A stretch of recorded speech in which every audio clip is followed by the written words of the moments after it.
Listo. ¿Qué ha habido, raza? Pues bienvenidos a esta segunda temporada del podcast Kraken Rodeo. Esta segunda temporada se va a llamar Axioma Mental.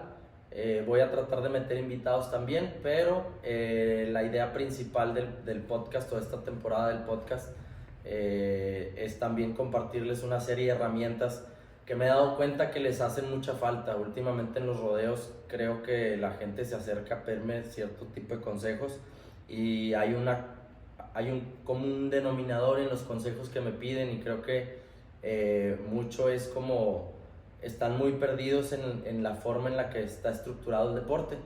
Creo que una de las buenas herramientas que tengo yo, que he cultivado a lo largo de estos 28 años de ser un competidor al menos en algún deporte, es pues ver bien cómo funciona la estructura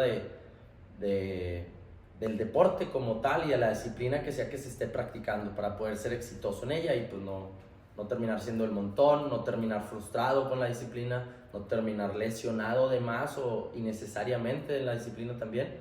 Y creo que esto al final del día es muy fácil que lo puedan trasladar a lo que viene siendo la vida. Entonces voy a empezar con compartirles más o menos el concepto de lo que viene siendo el axioma mental, de qué es lo que voy a estar tratando de transmitirles, y es pensamiento crítico. Creo que es algo que la gente batalla para adquirir el concepto, y es porque estamos tratando de meterlo como si fuera una materia de la escuela, y no lo es. El pensamiento crítico simplemente es entendimiento, y creo que ese entendimiento no se genera de otra forma más que tratando de entender conceptos más abstractos. Una de mis ideas es tirarle un entendimiento más abstracto, desvaneciendo el ego y concentrándonos en hechos, estadísticas y realidades palpables, que viene siendo básicamente la idea de quitar muchos estigmas, más que nada mentales, porque no tendemos a pensar más allá, sino que nos concentramos mucho en lo mundano, en lo coloquial, en el día a día, y entendiendo ese tipo de conceptos. Hay una frase que anoté aquí que dice: shoot for the stars and you will hit the sky. Tírale a las estrellas y vas a tocar el cielo. Y estamos tratando de crear o cultivar el pensamiento crítico desde un ángulo muy difícil de cultivar. Lo que tenemos que hacer es hablarle a la gente como si entendiera en realidad bien las cosas, para que tengan un entendimiento más abstracto y de ahí poder tener unas bases sólidas de un pensamiento crítico que te lleven más abajo a ahora sí que entender mejor cómo funciona el día a día, tus emociones, quién eres como persona, quién eres como ser humano, dónde estás parado, y más o menos entender ese concepto para que de ahí puedas partir tú a crear tus propias conclusiones y tus propios valores morales bien estructurados y tus propias, pues ahora sí que creencias también, que es muy importante que contemplen en qué es en lo que creen, porque eso es lo que van a estar manifestando ahora que está muy de moda el concepto. Entonces esa es una de las cosas, y la otra es quitarle poder al romanticismo. Esta es otra idea que no solo afecta sino contribuye a la estabilidad emocional de las personas, que se deteriora progresivamente, causando así la mayoría de las enfermedades mentales. Esto es algo que tengo cultivando ya tiempo, y es que culturalmente, de la forma en la que tengo que explicarles las cosas, al menos como este taller mental que les doy en las pláticas del Kraken, de la academia, que es una forma de ser un mejor competidor. El taller mental se llama Competidor Polivalente, y es un programa que escribí a lo largo de unos 4 meses, basándome en ideas y en una estructura de cómo ir mejorando cada parte de tu día hasta llegar al día de la competencia, por decirlo así metafóricamente. Pero bueno, es quitarle poder a ese romanticismo. La neta es que estamos acostumbrados a aprender nosotros a putazos y a regaños y a maldiciones, porque culturalmente, o al menos es un común denominador que yo veo cuando hablo con la raza que está allá afuera, que nos dedicamos al menos a este deporte, y es muy fácil trasladarlo a cualquier otra persona. Estamos muy mal acostumbrados a cómo recibimos la enseñanza y cuál es nuestra retroalimentación de la enseñanza. Casi todo es un estira y afloja y nunca hay un entendimiento de por medio. Entonces pues creo que es puntual hablar con la verdad y hablar como que con un poquito más pues de carácter, ¿no? Como nos creamos muchos de los que he visto, al menos en el ámbito, que nos hablan con muchos huevos o que había una mano dura, un cierto tipo de disciplina. Es simplemente tratar de transmitir el concepto de esa forma para que lo podamos entender. Si no hay un buen canal de recepción del otro lado que diga, es que ese pedo que dijo este güey me hizo sentido, pues obviamente lo entiendes mucho mejor. A que si te lo trato de explicar como una materia de la pinche escuela es mucho más difícil que nos entre el concepto, porque nuestro día a día no es formal, es muy coloquial, y siento que la forma en la que transmitimos ese tipo de mensajes la gente no los adopta porque nos vale madre, porque pues, quién sabe qué estará diciendo este pendejo, porque no le entiendo, porque no está hablando mi idioma, por decirlo así. Entonces trato de que el taller mental se vaya mucho enfocado a lo coloquial, a la forma en la que aprendimos la mayoría, al menos. No es la forma correcta, sí voy muy en contra de la idea de que la gente, es verdad, no aprende uno a putazos, aprende uno razonando las cosas y teniendo un entendimiento superior, no de la realidad, simplemente desde dónde vienen los problemas o desde dónde viene el pedo de por qué aprendemos de la forma en la que aprendemos. Entonces, partiendo desde esa premisa, creando ahora sí que el ambiente de compartirles ideas, información objetiva que les pueda servir a la hora de competir, al menos, que creo que es muy fácil que la gente lo traslade a su día a día, pero al menos en cuestión de competidores siento esa necesidad de ofrecerles un apoyo al menos moral y de entendimiento, y eso es lo que significa axioma mental, es realidades irrefutables que podemos entender todos y que nos va a hacer mejores personas en general. Entonces, partiendo desde esa premisa, voy a empezar con el primer tema. Espero no alargarme mucho, voy a ir mediándome para dar los episodios más o menos de media hora y que no se pase de eso. Entonces, les voy a compartir desde el principio lo que viene siendo lo que doy yo como el taller mental que doy en los seminarios.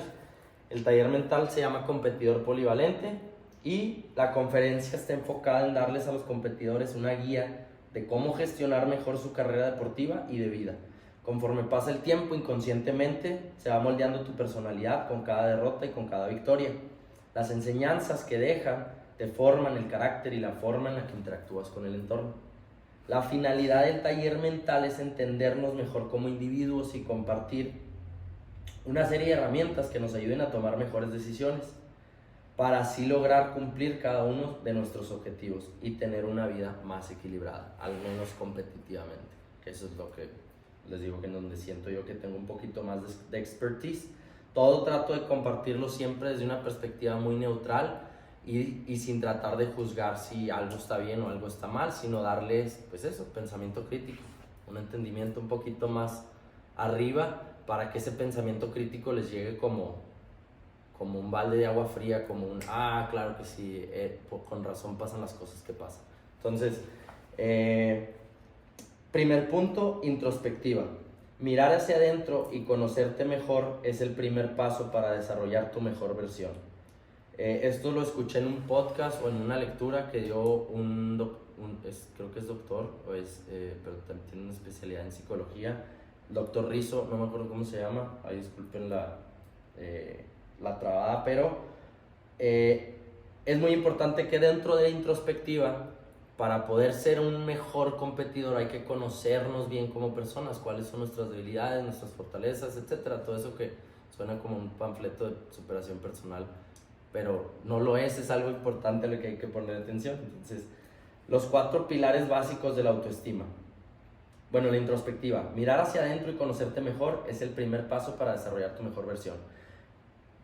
Que entiendan bien dónde están parados y quiénes son, va a hacer que tengan un mejor cimiento de hacia dónde van a partir a construir, si quiénes son y dónde están parados y quiénes representan en la sociedad en la que viven, etcétera, etcétera. No está bien fundamentada, es muy difícil que despegues porque tienes carencias en ese apoyo y si eventualmente hay una disruptiva en tu vida, llámese el fallecimiento de un ser querido, el endeudarse, alguna traba, alguna crisis emocional de algún familiar cercano que nos afecte directamente, entonces uno vuelve a las bases de dónde está construido todo. Y si no hay unos buenos cimientos ahí en esas bases, es muy difícil que partas a hacer algo. Te vas a topar con un chingo de trabas o de precariedades que te van a detener para volver a salir adelante. Y es lo que yo digo que pasa cuando la gente entra en depresión.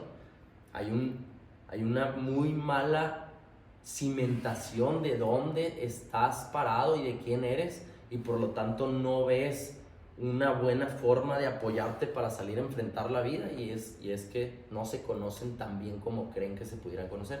Y es que no es culpa de nadie, pero nadie nos explica. Eso es lo que me trato de explicar yo todos los días. ¿Por qué no nos explican este tipo de cosas? Entonces, esta es la idea. Los 4 pilares básicos de la autoestima es importante que los conozcan y que los trabajen para que puedan materializarlos, para que sea su día a día un tratar de mejorar continuamente.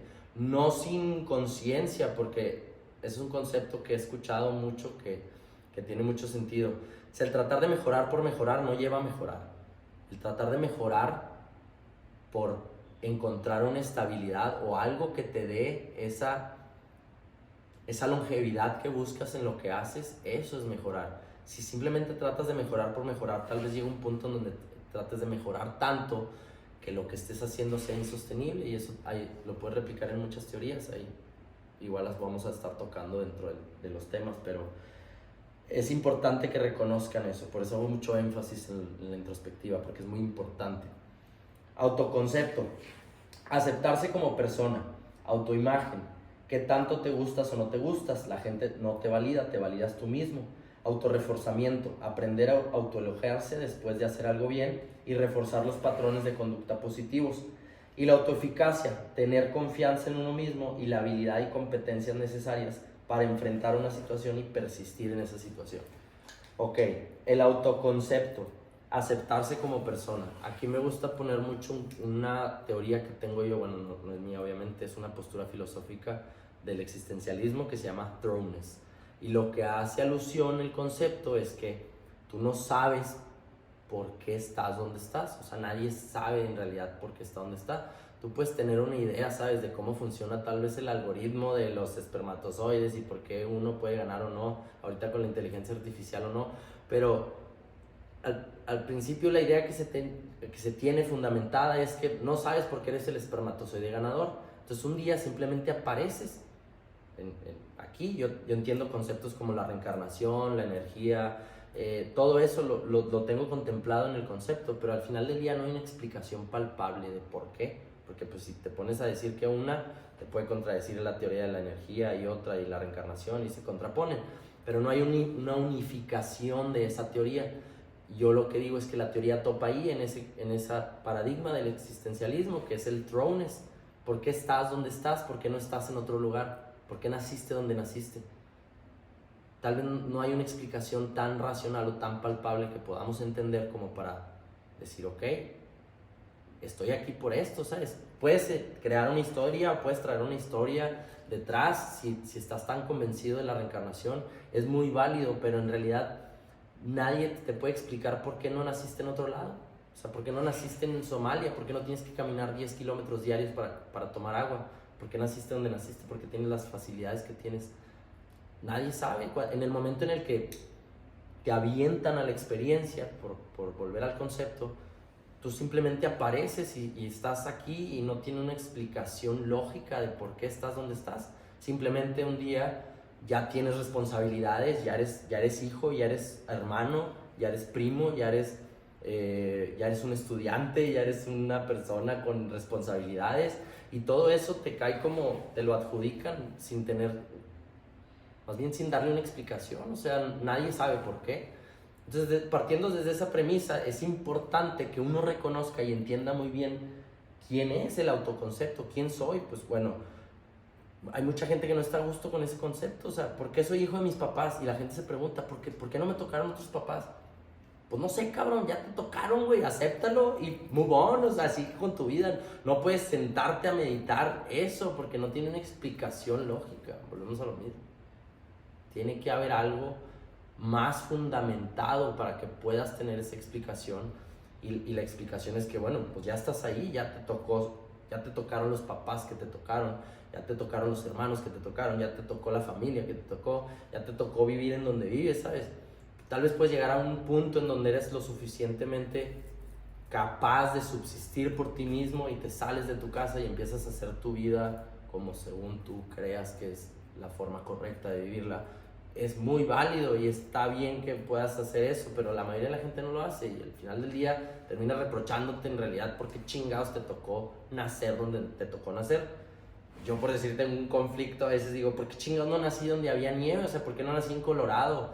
O aquí en Ruidoso, o en un lugar donde nieve para haber podido esquiar más y tal vez me hubiera gustado ser un güey que haga snowboard profesionalmente en vez de haber montado toros, pero no sé por qué no nací ahí y aquí evidentemente no iba a ser ningún campeón de snowboard. Entonces me apegué a la realidad y a la idea y a la información que tenía a mi alrededor para poder explotar esa información. No simplemente te quejas de ella, o sea, eso creo que es el pensamiento crítico.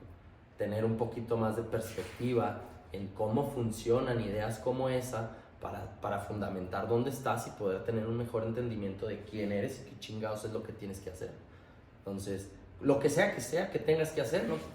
Nadie te puede decir, al final de cuentas es tu decisión, es lo más valioso que tienes, es la decisión que tienes de levantarte, de respirar, de estar todos los días haciendo lo que tienes que hacer o lo que se supone que tienes que hacer o lo que te gusta hacer o lo que quisieras hacer.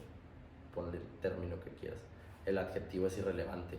La idea es que entendiendo mejor quién eres como persona y por qué estás donde estás, es simplemente aceptarlo y decir, ok, ya estoy aquí, ya soy la persona que soy, ya me tocó estar en el ecosistema en el que me tocó estar y esto es lo que puedo hacer con lo que tengo, ¿sabes? No estarse quejando y no estarse preguntando también por qué, porque no hay una explicación literal, o sea, hay muchas razones posibles, pero no hay una explicación final y eso es lo que creo que causa esa dicotomía de no entender por qué eres quien eres. Entonces, una vez que entiendes y aprendes a aceptarte como persona y la persona que te tocó ser, tienes que aceptar por consecuencia tu autoimagen, que es qué tanto te gustas o no te gustas. La gente no te valida, te validas tú mismo. Y esto es algo que trato de cultivar mucho en la conferencia, que es la seguridad en las personas. Si vas por la vida pensando que estás orejón y todo el día te estás recordando a ti mismo que estás orejón, pues has distraído, o sea, deberías de tener la confianza de aceptar que estás orejón y poderlas presumir, las orejas, ¿sabes?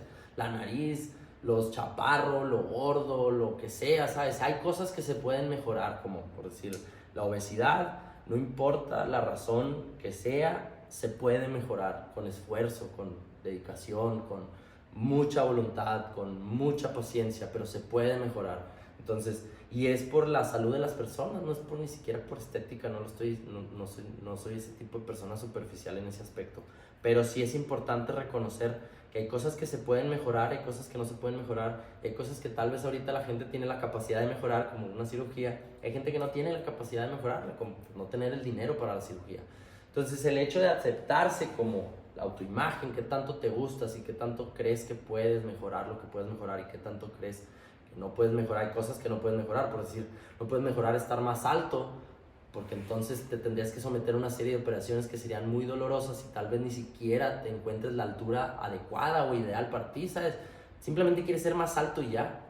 Eso no está bien fundamentado. Entonces todo el día vas pensando, pinche madre, estoy bien chaparro, chingado, ¿y por qué estaré tan chaparro? Y luego el ambiente no ayuda porque culturalmente pues la gente lo que hace es atacarte, pero oye, pinche chaparro. Y lo que pasa es que pues todo el día estás pensando que estás chaparro, no te da la confianza para tomar decisiones desde una postura de seguridad.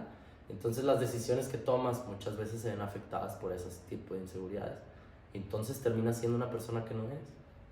Por lo mismo, porque estás inseguro, porque no estás tratando de explotar quién eres al máximo. ¿Por qué? Porque tus decisiones se basan en protegerte a ti misma, a tu ego, en pocas palabras, para terminar pronto. Pero el aceptarse como persona, validarte, ok, tengo los ojos de color, tengo los ojos oscuros, tengo el pelo así, no tengo pelo, etcétera. Cualquier cualidad adjetiva que le puedas poner a la imagen física que tienes es irrelevante. Ya te tocó estar en la posición que te tocó estar. asegúrate de estar cómodo con esa posición para que puedas tomar decisiones seguras, para que puedas tomar decisiones que te hagan estar en una posición de más respeto, al menos hacia ti mismo, ¿sabes? Porque si tú mismo no te respetas y te criticas, la gente se va a encargar de hundirte más, o sea, y está en la Biblia ese pedo, ¿sabes? A los que tienen se les va a dar más, a los que no tienen se les va a quitar lo poco que tengan. ¿Por qué? No sé, pero así funcionan las cosas y está muy comprobado el pedo. Entonces, si no tienen la capacidad de reconocer quiénes son como personas y cómo está estructurado su cuerpo y cómo son y por qué son de la forma en la que son, y estar conscientes de que hay cosas que pueden cambiar y cosas que no pueden cambiar, obviamente va a ser muy difícil que empiecen a construir una versión más estructurada de ustedes mismos, que les den mejores herramientas para poder actuar en el momento en el que tienen que actuar. Eso se los puedo trasladar sin pedos a lo que yo hago en el cajón. Una vez que estás en el cajón empiezas a dudar. ¿De dónde crees que viene esa duda? De ese pedo, de por qué dudas de ti mismo, por qué dudas de si estás gordo, si estás panzón. Hay una serie, esa madre es una bola de nieve y se manifiesta el día que tienes que actuar. Cuando tienes que actuar y vas cargando con todas esas, no sé, energías, emociones, un costal de emociones que no te dejan deliberadamente tomar la decisión de confiar en ti, pues terminas cediendo ante la duda, y la duda es lo que termina por transformarse o manifestarse en el error que cometes a la hora de la competencia, por decirlo así. Entonces, es importante reconocer eso, reconocer quiénes somos, aceptarse como personas, y eso va a dar un mejor entendimiento y una mejor base de pues, qué están haciendo aquí también. Entonces, autorreforzamiento, aprender a autoelogiarse después de hacer algo bien y reforzar los patrones de conducta positivos. Esta ahí es donde entra el breaking point de mi teoría de por qué culturalmente estamos hechos cagada. Porque no tenemos un buen sistema de autorreforzamiento y al final del día lo que predomina es un regaño muy pendejo hacia nosotros mismos. Y esto lo tengo muy bien comprobado porque cada persona que se lo digo, cada persona que lo entiende perfectamente. Y es el hecho de que no confiamos en nosotros mismos. La forma de ganar confianza en uno mismo es autorreforzándote las cosas que haces bien, por triviales, por mundanas, por pendejas, por coloquiales que parezcan, son parte de tu vida. Y si eso le gana el número de cosas que haces que parezcan malas, pues obviamente vas a ser mucho más exitoso de lo que vas a ser pendejo. Si las cosas que haces malas te las refuerzas como muy malas, pues cada vez que quieras hacer algo vas a tener esa falta de confianza, y lo puedo trasladar a muchas ideas y a muchas estructuras, que es tan fácil como una rutina que te genere confianza. La gente toma como trivial el hecho de tender la cama, por eso todos esos libros que no he leído ninguno, que he leído muy pocos libros en mi vida, pero los he leído muchas veces, todos esos libros que hablan de que ordena tu cuarto y pon tu mente en orden y todo eso, va muy orientado al tener un buen fundamento de cómo estructuran las cosas. Entonces, si desde un principio la cama no se tiende, no es ni siquiera por ganar un mejor cuarto o tener una mejor visión y que la energía fluya, es porque le vas ganando confianza a tu ego, por decirlo así.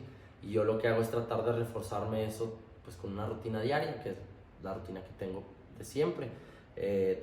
Hace como unos 6 meses adopté el estarme levantando y hacer 20 lagartijas, no, 30 lagartijas, 30 sentadillas y 50 abdominales. Y eso lo he estado alternando entre días, pero en la semana trato de cumplir al menos con 3 días que lo haga la semana. Es un buen inicio y creo que es una buena meta para empezar a estructurar algo. Entonces, por eso las rutinas son tan poderosas, porque al final del día pues, se traslada a interés compuesto, y eso es lo que hace que seas mucho más efectivo en tus rutinas.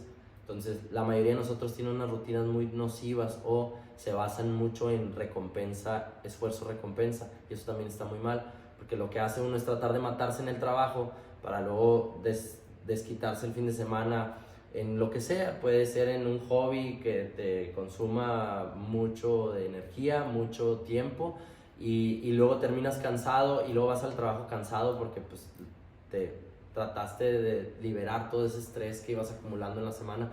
Entonces, la idea es que si no hay un buen reforzamiento, el día a día se vuelve un caos, y lo que se traslada eso es a dudar de ti mismo en los momentos en donde tienes que ejecutar. Por eso hay tanta gente que tiene problemas con la confianza a la hora de ejecutar. Y luego también mucha gente que es muy emocional y a la hora que ejecuta simplemente se basa en sus emociones, no pone atención a lo que está haciendo. Y eso lo veo mucho en los rodeos, en los jinetes y en las barrileras, que dan todo sin poner atención. Y les pongo mucho el ejemplo de Tom Brady, de Cristiano Ronaldo, de pónganle atención a quien quieran, algún beisbolista que les llame mucho la atención, o un nadador, un futbolista, o sea, alguien, imagínense la cara de alguien antes de cobrar un penal, antes de tirar el pase de anotación del Super Bowl, antes de sacar el set de ganador de Roland Garros, antes de Tiger Woods, antes de ganarse la chaqueta verde. O sea, todas esas caras antes de ejecutar tienen un común denominador, y el común denominador es que la persona está presente en lo que está haciendo, no se está dejando llevar por las emociones que siente. Tiene un muy buen equilibrio entre lo que está sintiendo, cómo utilizarlo como combustible, y entre la perspectiva de la ejecución que tiene que manifestar para que el resultado sea el óptimo. Entonces, la gente piensa mucho que es el momento en el que llegas a la parte culminante o la parte del pinnacle de la adrenalina, del pico de adrenalina que sientes antes de ejecutar, creo. Mucha gente no lo sabe controlar y o se deja llevar por él, o lo consume la duda y el error y piensa como hay ese contraste, y pues obviamente no puedes pensar nada cuando estás ejecutando, tienes que ejecutar nada más. Es como tocar el piano, también pongo ese ejemplo. Con las personas que tocan el piano no van pensando cuál es el siguiente dedo que tienen que mover. Es una mecanización, lo practican, hasta que se vuelve parte de ellos mismos, saben dónde está la tecla y cómo tocarla y en qué momento tocarla. Y obviamente hay un patrón algorítmico que va siguiendo el hecho de cuál es la siguiente pieza que se tiene que tocar, pero tú no la piensas. Si tratas de pensar y concentrarte en el siguiente movimiento, lo más seguro es que entorpezcas el proceso de ejecución.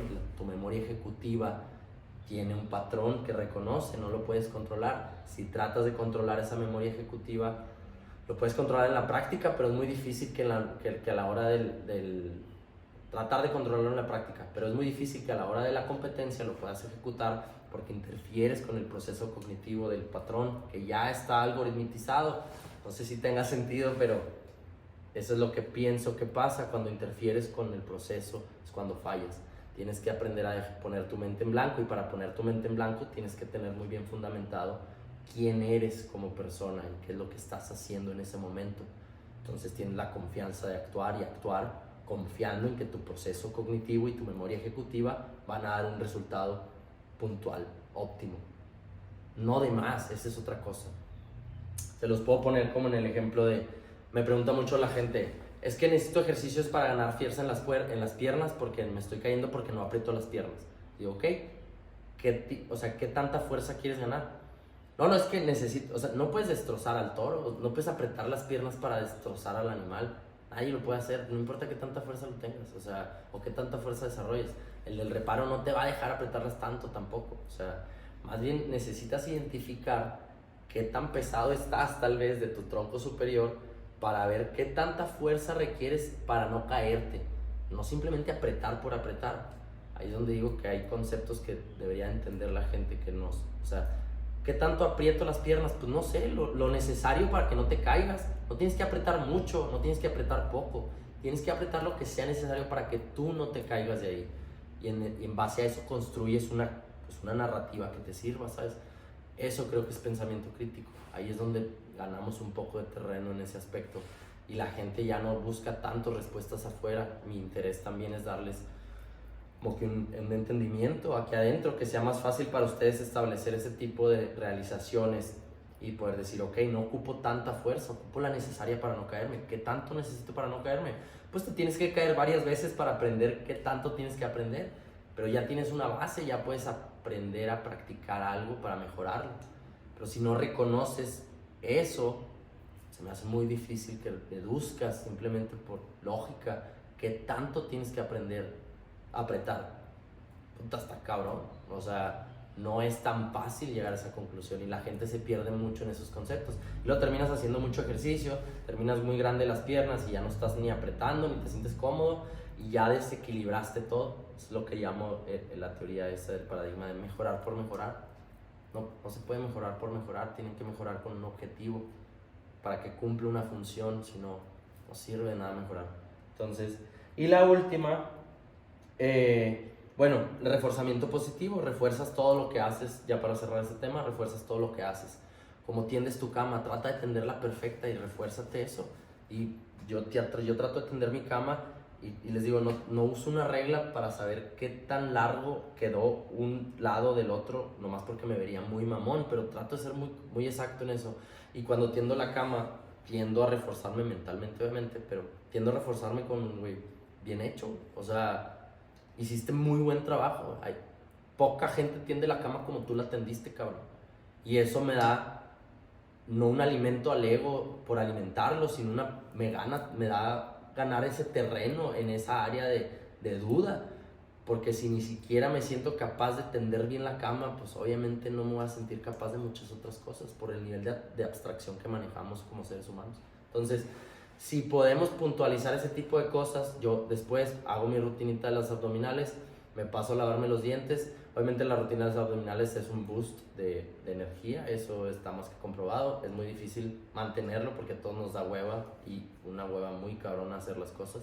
Pero si lo llegas a mantener y lo llegas a forzar como una rutina tuya para empezar el día, creo que es muy...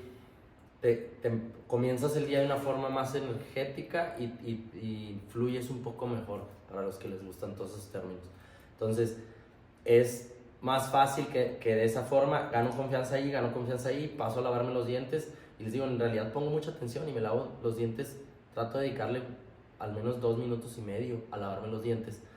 Y cuando me termino de lavar los dientes, trato de verme diente por diente en el espejo y analizarlo con mi lengua y pasarlo por enfrente y por un lado y sentir que en realidad están limpios mis dientes. Y entonces, creo que se nota, porque mucha gente me dice que tengo bonita sonrisa.